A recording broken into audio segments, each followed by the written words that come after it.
यशवंत देशमुख संस्थापक सी वोटर के हमारे साथ बने हुए हैं। अभी सस्पेंस बाकी है या ये आप कह रहे हैं कि ट्रैकर का पहला स्टेप, पहला पायदान है? अभी तो कैंपेन का पूरा हिस्सा बाकी है, टिकट पट्टे बाकी हैं, लेकिन लॉन्ग टर्म जो ट्रेंड अपनी ट्रैकर के आ रहे हैं एबीपी सी वोटर के, उसमें ऐसा नहीं है कि ये ट्रेंड अभी कंसोलिडेट हुए हैं। पिछले करीबन 1-1.5 साल से बीजेपी की जो स्थानीय सरकार है कर्नाटक की, उसके खिलाफ इनकम्बेंसी का ट्रेंड बनता हुआ दिख रहा है, ये उसका कल्मिनेशन। लेकिन अभी भी 6 हफ्ते का समय है, लंबा समय है, कैंपेन बाकी है और सबसे बड़ी बात है कि टिकट बंटना बाकी है, क्योंकि कांग्रेस के खाते में एक समस्या रहेगी। कांग्रेस के जो नेता पॉपुलर हैं, उनको उनका केंद्रीय नेतृत्व तो बहुत ज्यादा मुख्यमंत्री बनने देना नहीं चाहता, और जिनको वो मुख्यमंत्री बनाना चाहते हैं वो पॉपुलर नहीं है। ऐसे में ये दोनों कांग्रेस के कद्दावर नेता एक दूसरे की कितनी भीतरघात में कितनी कबर खोदेंगे, ये हम लोगों को नहीं पता है। वो एक बहुत बड़ा फैक्टर होने वाला है। ये चुनाव कांग्रेस जीत सकती है, बशर्ते ये भीतरघात में आपस की सिरपुटावर ने इसको लड़ा, इसको सुहा करके उपहार स्वरूप बीजेपी को न देना तय कर ले। इसके अलावा और यशवंत बने रहिएगा हमारे साथ। नीरज, ये बता दीजिए, मतलब स्टूडियो के बाहर जाते ही वो बधाई मुझे वापस लेनी पड़ जाए, ये स्थिति आपके नेता करेंगे तो कैसे रहेगा?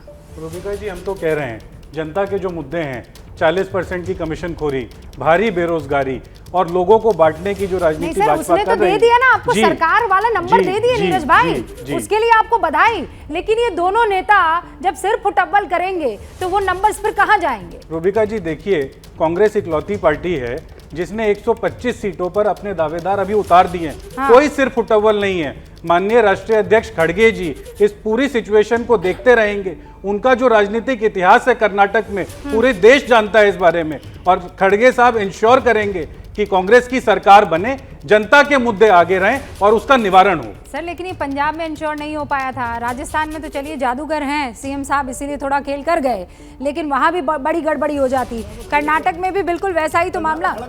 हाँ, अच्छा, पंजाब में खड़गे साहब नहीं थे। रूबिका जी, समय के साथ परिस्थितियां बदलती हैं, कोई गलती हुई तो उसको सुधार लिया जाएगा। अच्छा, मतलब आप कह रहे हैं कि आज अच्छी खबर आई है, आप किसी तरह की कोई नेगेटिव बात आज नहीं करना चाहते हैं, ठीक है, इसकी मुबारकबाद तो दे ही सकते हैं। लेकिन राजीव जी, आप तो हाथ बांध कर खड़े हो गए हैं। कंफर्टेबल है ना, तो हाथ बांध के ही खड़े होंगे। कंफर्टेबल क्यों है आप? नहीं, मतलब सीटें कोई भी लाए, सरकार हम बनाएंगे। इस देश के अंदर, विभिन्न राज्यों के अंदर हमारे किए हुए कार्यों के जो रिजल्ट हैं वो बैलेट के माध्यम से हमें मिले हैं। और सर्वे भी हम आपके शोज के ऊपर बड़े अलग अलग तरीके के सर्वे भी देख चुके हैं। नहीं, अब मैं समझ गई राजीव जी, ये जो आप ऐसे हाथ बांध के मुद्रा में खड़े थे, ये कॉन्फिडेंस था? नहीं, कॉन्फिडेंस क्या, हम तो सीटें कोई भी ले आए, हमें पता है हमें क्या करना है। देखिए, भारतीय जनता पार्टी सरकार बना रही है, देश के प्रधानमंत्री नरेंद्र मोदी जी के ऊपर कर्नाटका की जनता की जो आस्था है और जो विश्वास है, उस विश्वास को कहीं ना कहीं आप वोट के अंदर कन्वर्ट करते हुए देखेंगे। और दूसरी बात जो अभी आपके अभी सी वोटर करके ये लोग लोकतंत्र की चोरी किस तरीके से कर लेते हैं,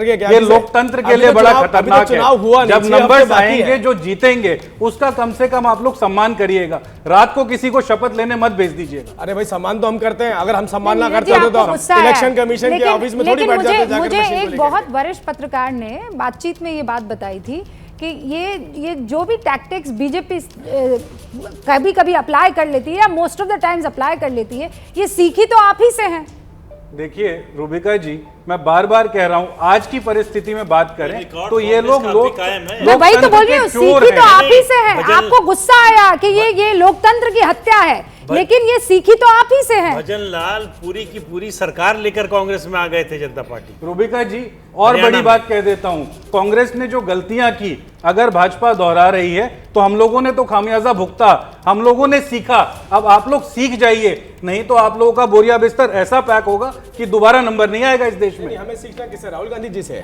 लोकतंत्र की चोरी बंद कर दीजिए और राहुल गांधी जी से मतलब इतना सीख लीजिए कि ईमानदारी से राजनीति होती कैसे। इसका मतलब यहाँ पर रात को अंधेरे में किसी को भेज के शपथ नहीं दिलाई जाती। लोगों ने जिसको वोट दिया उसके साथ जनता को खड़ा करना चाहिए। दिखा रहे हैं ओपिनियन पोल से, तो खुशी मना लीजिए, कम से कम 2-3 हफ्ते तो आपके पास है ना एंजॉय करने के। भाई, हम लोग लड़ने के लिए तैयार हैं और हम लोग जीतने के लिए तैयार हैं। नहीं, आप तो जीतने के लिए तैयार रहते हैं हमेशा, आपने कभी हारने के लिए चुनाव नहीं लड़ा, वो अलग बात है कि आपको सुपड़ा साफ हो जाता है। मैं दूसरी बात कह रहा हूं, मैं ये कह रहा हूं आपसे कि देखिए, विभिन्न राज्यों के अंदर जहां पर भी चुनावों के अंदर कांग्रेस को थोड़ी बढ़त मिलती है तो वहां पर तो ये खुश हो जाते हैं। उसके बाद चोरी की बात हमसे कर रहे हैं, बार बार ये इलेक्शन कमीशन के ऑफिस में जाकर मशीनों को खंगालते हैं, बार बार ये इल्जाम लगाते हैं उसके ऊपर। अब देखिए चोरी की बात आप करें, चोर तो आप ही के मुख्यमंत्री, आपके डिप्टी मुख्यमंत्री को बताते हैं। राजस्थान के मुख्यमंत्री अशोक गहलोत जी कहते हैं कि जो सचिन पायलट है वो कमीशन खोर है, वो चोर है।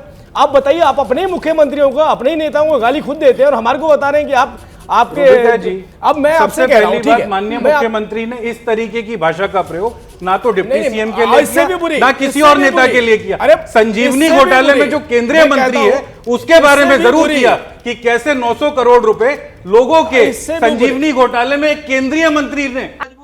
क्या मजबूरी है मेरी, बताइए।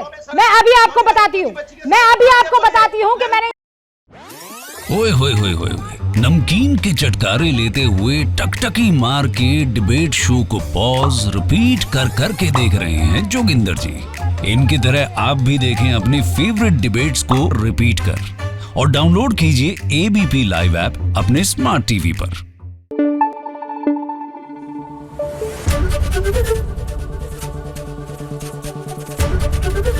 एबीपी न्यूज आपको रखे आगे।